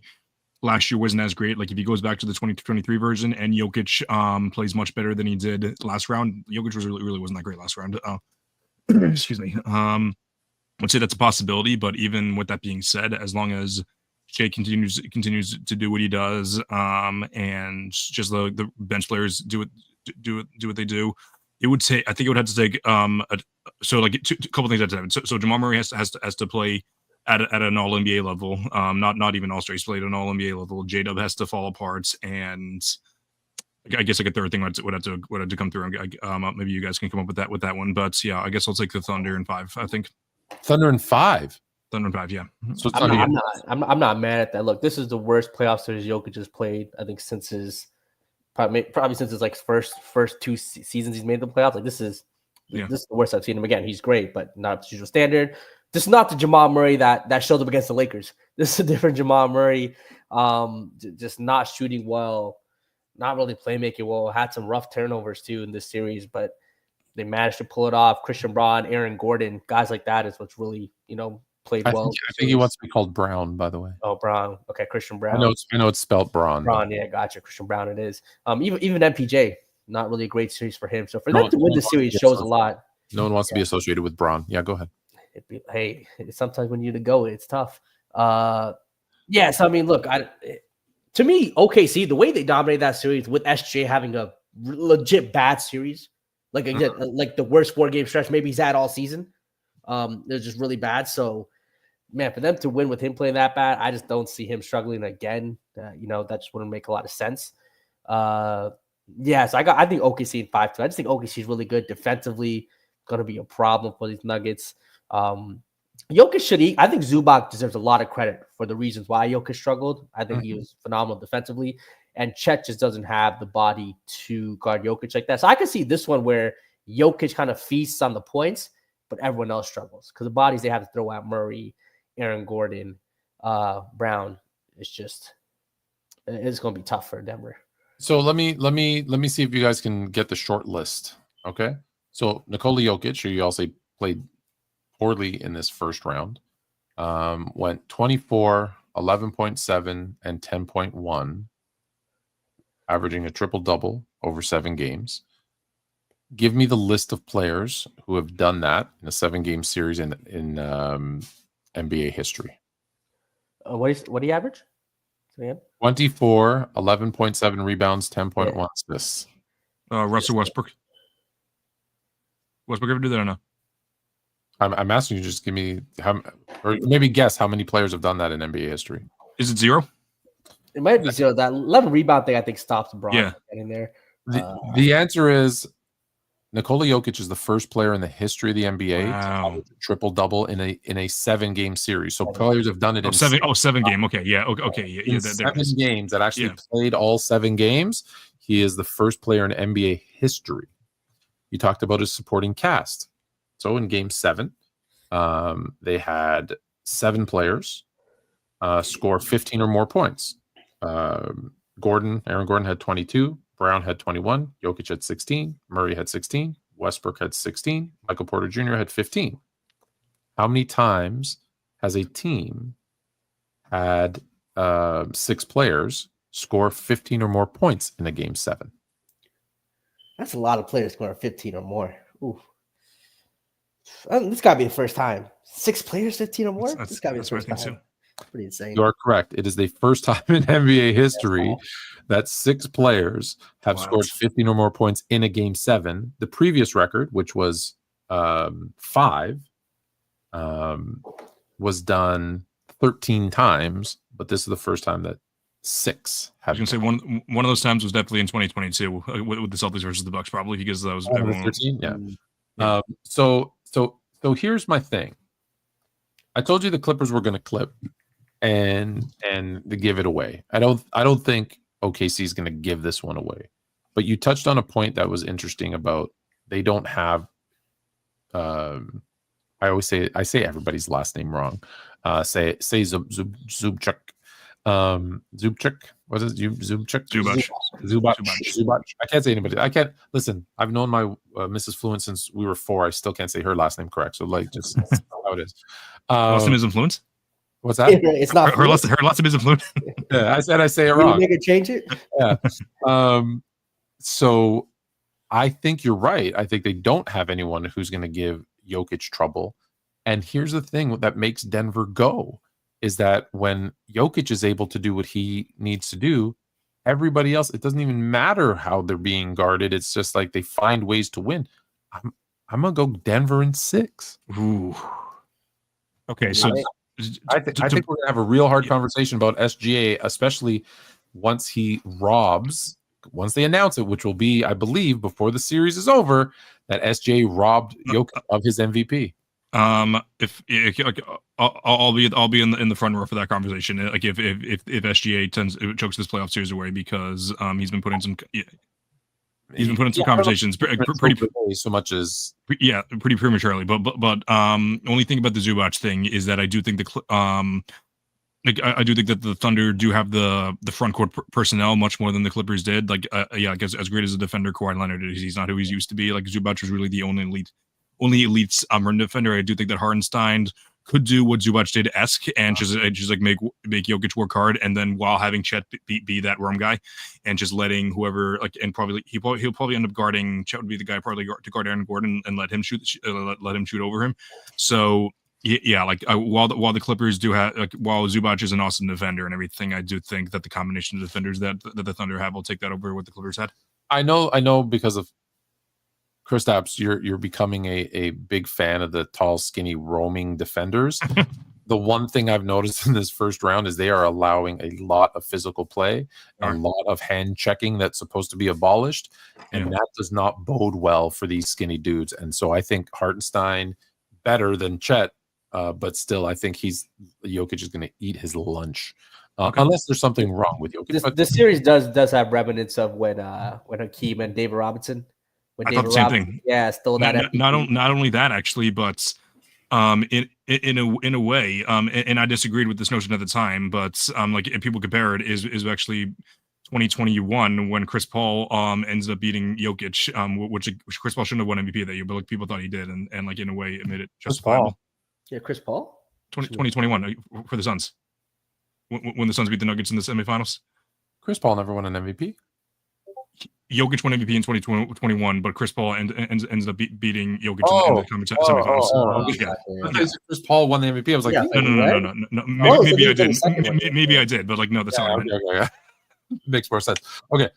In the other one, so now the Warriors officially beat the Rockets. I think we all picked the Warriors, right? Nobody believed in the Rockets. No. Okay. Look, Jalen Green had one of the worst series I've ever seen from. It's not him. No, he's not. I don't know if I've seen a leading scorer of a team meltdown like this. This is bad. I guess I called it so long ago that I'm having an I told you so moment. So that's why I'm not surprised. I can see where people were surprised because y'all fell for regular season Green. Just like you fell for regular season Harden. He's not him. Jalen Green is going to be, I'm telling you right now, Jalen Green is going to be part of a package that gets Houston a scorer. I promise you that is what they're going to do because someone's going to say, "Oh, he's got potential. He's young," and they're going to. Is that score Kevin Durant or Giannis Antetokounmpo? I was going to say, I don't think you give up. I mean, Giannis, you can make. That's what they're going to try. Yeah, they might end up with a Jaylen Brown. Hey, Celtics might have to. What's the contract situation looking like?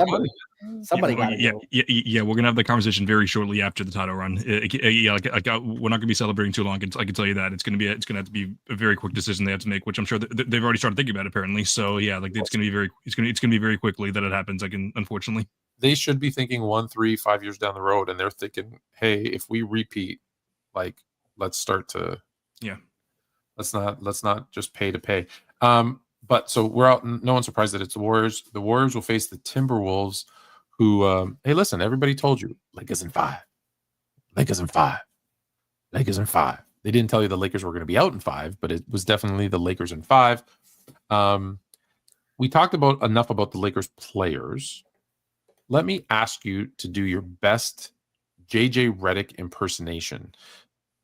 Here's the caveat. JJ Redick, as an NBA analyst for ESPN, rating JJ Redick the coach. Don't forget how he blasted Doc Rivers last year. What would he say about JJ Redick the coach? I think he would say he made a couple errors. He made a couple errors. He's I mean, a couple. So errors. Okay, it depends on whether JJ Redick had a personal relationship with JJ Redick, because I think that JJ Redick is still bitter about what happened with him and Doc Rivers. So I think that's why he said all those things. So as much as JJ Redick wants to talk about how unbiased of an analyst he is, even though all he does is just JJ was right about Doc, especially after the collapse of Milwaukee. Given it right, I didn't say he was wrong. I think Doc Rivers is the most overrated coach in the history of the NBA. Hey, well, but what would he say to?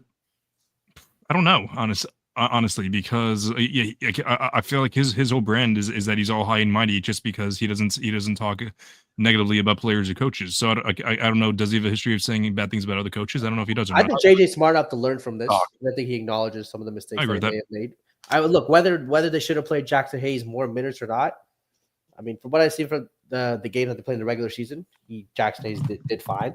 I think he definitely could have helped. Playing those guys the entire second half, clearly a mistake. Maybe he thought it was, again, 2018 LeBron, not the case. That was a mistake. I mean, what other mistakes do you think he made? I think also Reeves just played bad. Like he forgot how to shoot from the regular season. I thought he just. I think JJ Redick. So I'll do it. I think if JJ Redick was treating JJ Redick, the coach, like he treated Doc, he would say that the moment was too big for him. He wasn't prepared. He didn't have a game plan. He was stubborn. He made mistakes based on emotion, not based on basketball. And that's a mistake.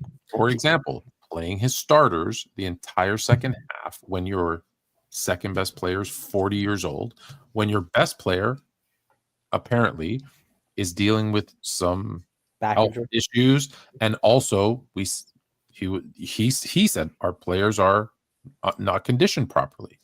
Well, then why the hell would you play your 5 starters the entire second half if you believe yourself that you got an old guy, an injured guy, and guys who aren't conditioned well enough to do that? Sounds a little stubborn. Sounds a little stupid. You have a guy in Rudy Gobert and you made him look like Wilt Chamberlain. Why? Because you're too stubborn to put in the few bigs that you do have because of your ego, because you want to prove that you're right versus winning. You put in a guy who hasn't played in the NBA since January due to injury in Maxi Kleber, basically telling your team, unless you're a starter, you don't deserve to be on this team. And then when you got into that press conference afterwards, you threw them all under the bus. If your name wasn't JJ Redick, podcast co-host buddy of LeBron James, would have been fired that night.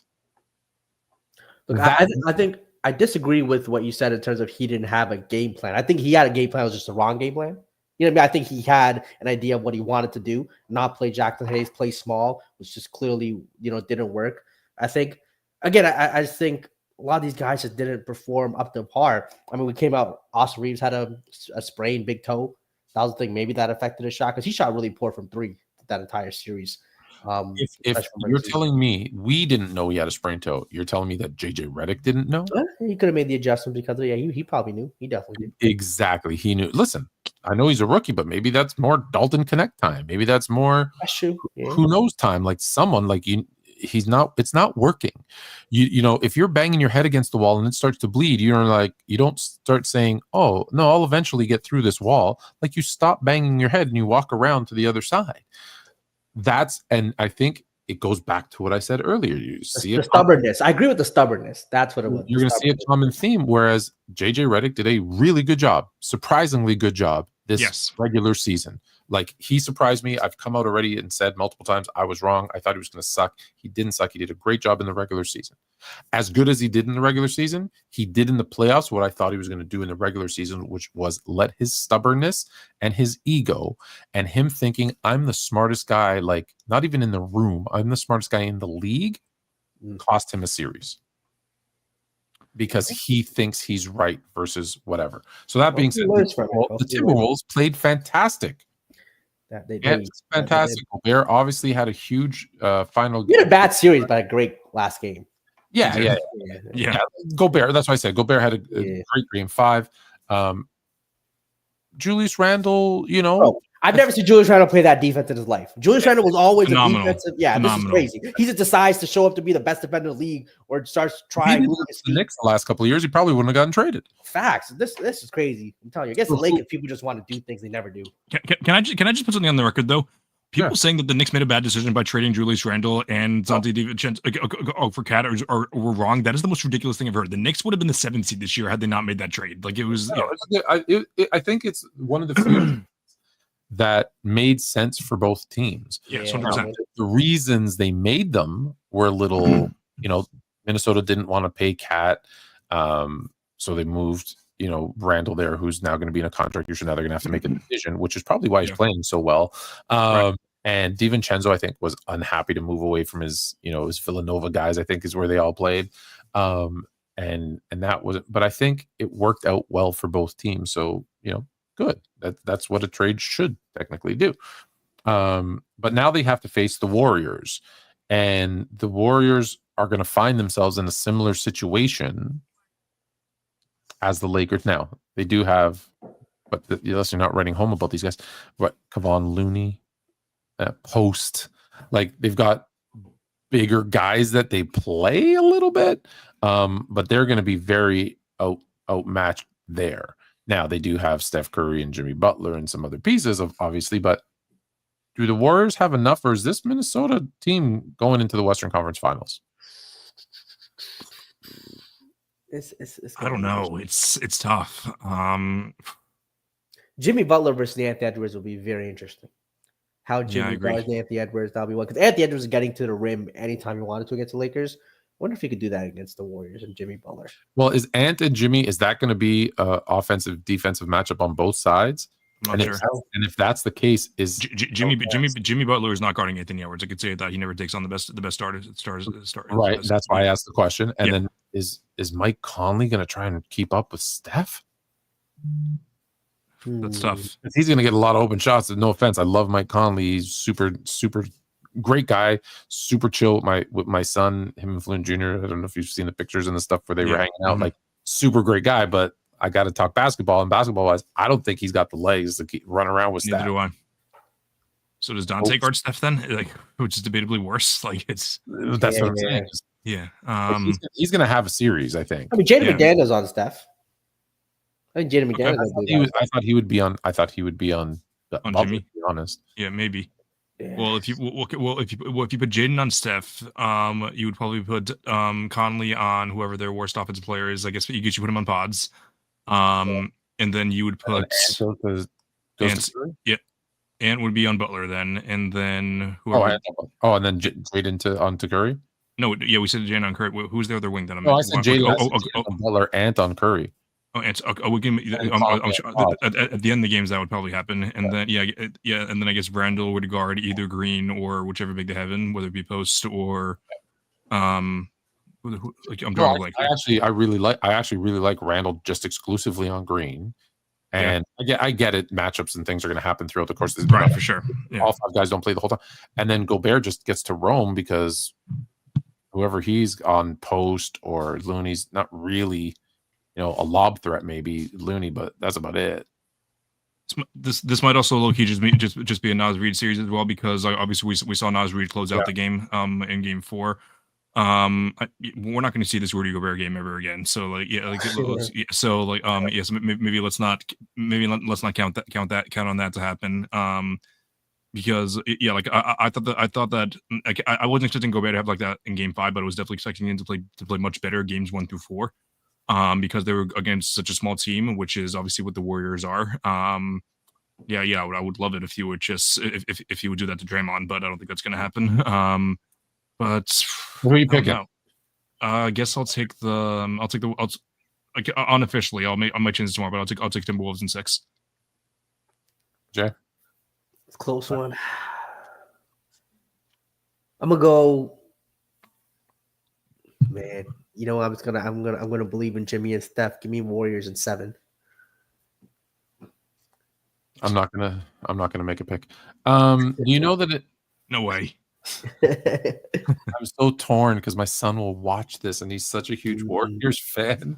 And if I pick who I think is gonna win, which is the Timberwolves in 6, he's gonna kill me. Ooh, tough. But that's what I think. So I'll leave it at that. As I'm wearing our team is actually called the Warriors too, so it's like I'm so torn. But yeah, I think the Warriors just have too much right now. Do you know people in Minnesota right now walk around and like like if you're wearing like Timberwolves gear, they dap you up and say like Nas Reed. Like that's the hello. Nas Reed. Nas Reed. Nas Reed. Nas Reed. Like Jersey you legends. hate it when that's the hello. They need it in Minnesota. I don't know what's going on. They need it. All right, so I got the Nuggets, but I think both of you have Thunder. Both of you have Thunder, and then it's torn. Oh, so it's all different. All different series. Yeah, and I've got Nuggets, Timberwolves. All right. So that's it for that. We've talked about everything except Jalen's graphics that he pulled up. Put the second one I post. I think it's a little more with the. Oh, okay. Yeah, got a little more. There you go.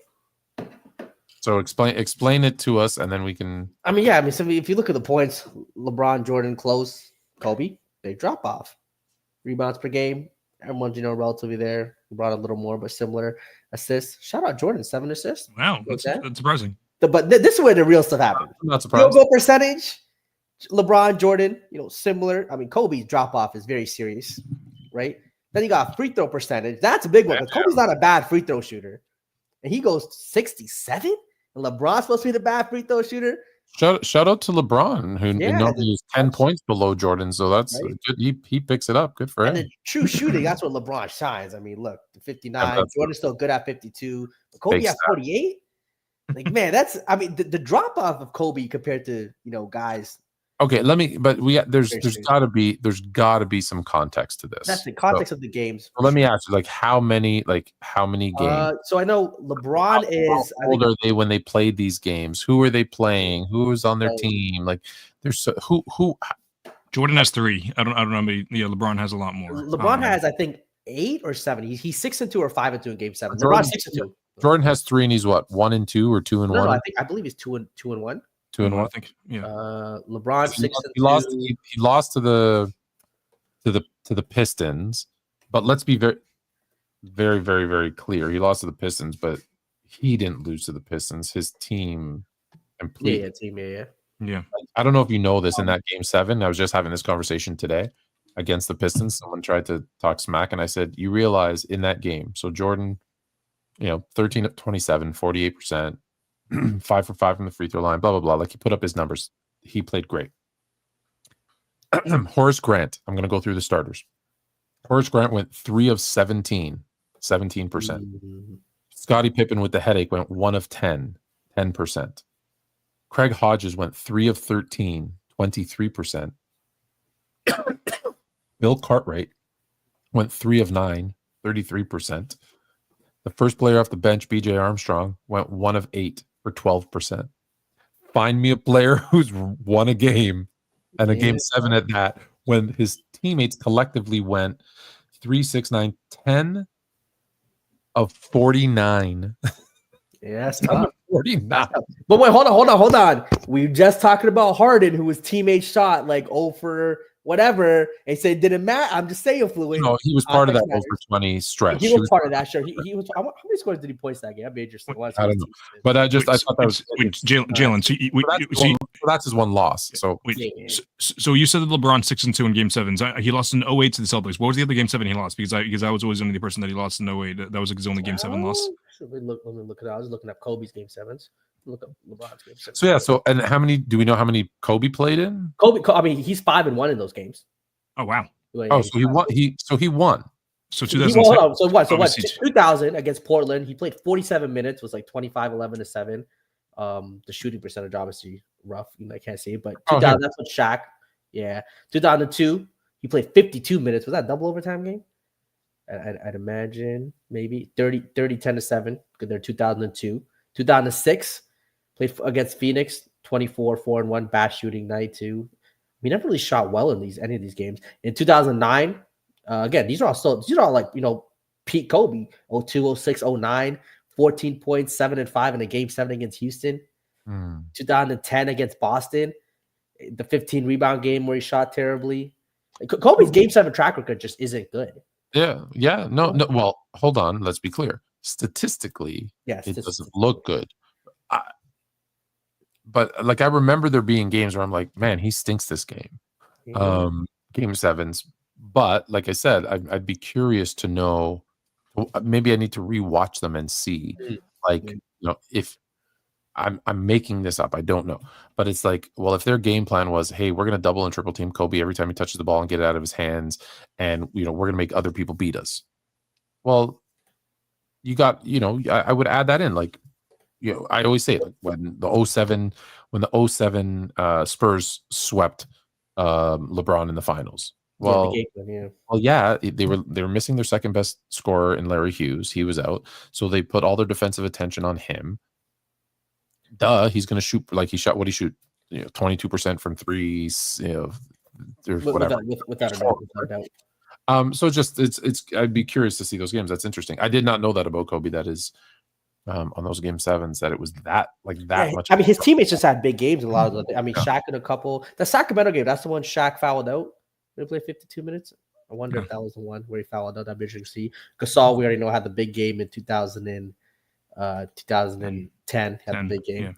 2009 against Houston. When he had 14, I can't remember. 2009 against Houston, he had a 14-point game. Oh, I can't remember that game. Yeah, we should watch for one of these games. But LeBron, I think, are still relatively fresh. Like 06 against Detroit, double triple team. They lost the game, right? Yeah. That was the game that I forgot about. Yeah, that was the game I forgot about. Against Boston in 2008, when he lost, he was 45, 5 and 6, and we saw what Boston. Shout out Paul Pierce. That was. Yeah, and then 2012, and then he just won it ever since 2012, 13, 16, 18 was just ridiculous. 45, 8, 7, 35. I think LeBron's Mr. Game 7. He's the greatest Game 7 player. Hard to debate that. Yeah, tough. But yeah, I just think that graphic shows that LeBron, Jordan, they're just in a different realm from Kobe. Much as I love Kobe, again, I think top 10 player all time. I have 5 or 6. LeBron and Jordan are in a different tier. Well, and I think that's why you have him at 6. 9. I have him 6. Yeah, Kobe has 9. 6. I think that's why the conversation always circles back to LeBron and Jordan. Like, you can make a case for, other guys, but I think there's a reason why this one's such a heated debate. Is there's a lot that where the other guys come up short. You can, these guys don't. Right, so it's even when you add Kareem to the conversation, that's the totality of basketball thing. Yeah, Kareem. I think Kareem gets into the conversation for me. I actually think, again, I go back and forth. I think a lot of times I got Magic as an NBA player over Kareem. However, when I look ridiculous. When I look at Kareem as a, like you said, that's not ridiculous. That's not ridiculous to say that. As a basketball player. There isn't any. It's actually not even close when we talk about when we talk about basketball player, because again, I go back to and I say, look, he was only able to play 3 years in high school. That's all he was allowed to play. He won a championship every single year in New York, the toughest competition in the country, and he led everybody in scoring and rebounds. Like, he was the best player on the best team 3 years in a row. He then goes to college. He's only allowed to play, because freshmen weren't allowed to play back then. He was only allowed to play 3 years at UCLA, and he loses. He goes undefeated, loses one game in those 3 years, wins 3 championships in the 3 years he plays. He's the best basketball player all 3 years in the country. He's again 27 and 17 a game, leading everybody in points and rebounds. They actually outlawed dunks because it was just too easy for him to dunk on people. So he has to invent. That's how he perfects the sky hook. So there isn't another, and maybe Bill Walton gets into the conversation about a better college player, but it's probably still. Mirovic has to be in that conversation too, right?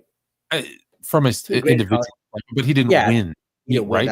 So we're talking about. I guess Bill Russell will be the fourth one, either him or Oscar Robertson. Yeah, that'd be top 5 probably. Yeah, we're talking 3 years of high school. He's the best player in the country and wins the championship every single year. 3 years in university, where they only lose 2 games in those 3 years. He's the best player every single year, and they win the championship every single year. Then he goes to the NBA and plays 20 years. He retires as having scored the most points ever in the history of the NBA, a record that stood for 38 years after he retired. He goes to 10 NBA finals, wins 6 championships. Most MVPs ever. 6 MVPs in the regular season, most ever. 3, I believe, finals MVPs, maybe 2. Two. And it's just like, and I think he's also like he's in more top 10 categories than actually even LeBron, like when you include blocks and right. And so it's like, so if you compare him to anybody else, Jordan didn't do that in high school or college, not even close. So he's out of the debate. LeBron didn't even go to college. He's out of that. You said, Pete Maravich and Bill Walton. Bill Walton, I don't know what he did in high school, to be honest, but he didn't do enough in the NBA to be in that conversation. So everybody has. What did Wilt do? I know in high school he was fantastic. He was like an all-time. Yeah, at Kansas, he lost to Russell every year, I think. Yeah, probably. Yeah, Russell. Yes. What might be the undisputed GOAT if Russell didn't exist? Probably. If Russell didn't exist, Will was the undisputed GOAT. He would He would have like 10 champions. I mean, he would have some crazy championships with the numbers. Yeah. No, I'll tell you the thing about Wilt. Wilt's biggest issue was Wilt. Like he probably should have just stayed with the Globetrotters. He just wanted to put up stats and by all accounts be a jerk. And he really Wilt thought about Wilt. And he should have played whatever individual sport that he was good at because he was not a team guy. When I see the clips of like Wilt against Russell, it's always Wilt destroying Russell. Like for Russell's defensive prowess, he could not stop Wilt. No he one was giving Russell the work. Yeah, but he was borderline embarrassing Russell. Like just every time, in certain games, yes. For being the greatest defender ever, you're telling me a guy's just gonna beat you down like 80% of the time. 80% of the clips I've ever seen, because it's hard to find those full games. Like literally 80 to even borderline 90%. It's Wilt giving Russell the work. Like he makes Bill Russell look average. Not from the clips that I've seen. I feel like maybe I've seen the wrong clips. Maybe, I don't know. Maybe I'm not looking at enough Wilt Chamberlain film, but from the film I've seen about Bill Russell, it was him. We got to do a watch along with a game on. We need to get one of those games where they we should, really see the Wilt Russell. Yeah, if let's find access to one of those full. It's hard to find the full games. I watched. I don't know how the NBA didn't keep them. That's so weird to me. I watched a few. This is probably over a year ago. This one. Let me pause you there for a sec, just because you said something, and I just want to address it before we forget it. You said the NBA didn't keep them. The NBA didn't have them. So what happened was the NBA was so segmented in their television kind of distribution that they didn't have kind of national deals, and even the national deal was only for a certain amount of games. So all of them were regional. So the regional guys, so regional NBC or ABC or whoever, would go out to Boston, would go to Philadelphia, wherever. They would film the game and televise it on their local regional station, and they owned the rights. That's what they bought from the NBA, was the rights to that game. And so that's why the NBA doesn't own them, because they never own them. And they didn't want to buy them because, of course, people are holding them saying, "Oh, give us $10 billion." Like they're not them off. Aren't they like even missing some regular season games from the 80s that they just don't? There's a well, I'll tell you. I just talked about this today, and Stuart, Chris, I'll let you go. What you want to say? Just because I wanted to clarify. The game where Jordan has 10 steals, I think it's against the Nuggets. I want to say maybe. They were given a 2 or 3 minute highlight package that includes scoring, defense. There's only 8 of the steals in that package. I and 2 other people got to watch that game and counted, and yes, there was actually 10 steals. That's factual, no argument. However, the people that it was like, have you ever been on read only, where you can only read the Excel sheet? You can't edit. Yeah. We were allowed to watch it. No recording devices. We are not allowed to get clips of it. We're not allowed to. Everything is copywritten. Everything is like prohibited. Like you get that 3 minutes that you find on NBA.com. That's all that you can rebroadcast. You cannot get any seconds of that game because it's not owned by the NBA, which is horrible when you think about it, because they actually have a lot of these games that are out there and the NBA doesn't own them. And we're never, and that's it. It went on into the when did they sign? 91, I think they signed the deal with NBC for like $60 million or whatever the hell, $600 million. Yeah, $600 million. And that's when they are smart enough to say, okay, you have the TV deal. We own the games. They have all those games in a hard drive somewhere. So they have all. Now they probably have a big old like beta beta tapes. But sorry, Chris, you were gonna say. Oh no, yeah, like under like the League Pass's history option, they do have a couple of the games from the 60s. Like about a year ago, I did watch the 1964 Finals Game 7. It was Bob Cousy's last game ever, so that's probably one of the ones that they wanted to put out because it was his last game ever. But yeah, there's a couple other ones. I have like a whole spreadsheet of the games listed as to the ones that they had out. Yeah. Well, let me know one that you haven't watched or that you really want to watch, or yeah, for sure, important historical game, and let's watch one. Yeah, I love that. Yeah, we can fast forward through it a little bit, but we can. Yeah, for sure. We can dissect some of this. I actually really like when I see like Kuzi and if you can find a Pete Maravich game, because he was doing stuff that some of the guys still can't do today. Like he has this one like 3/4 court, like literally 3/4 court pass behind the back through 2 defenders, like a dime right into his teammate's hand for a layup. Like it was like literally through. I don't even think I could throw it that far behind my back. And like he's doing it like off the dribble. He goes right hand around the back with his left, whips it behind his back, literally through 2 defenders, perfectly on point. I was like, how did he even like? I don't think I can make that pass. If I tried it 10 times, could I make that pass with no defenders? And he was doing all that and more.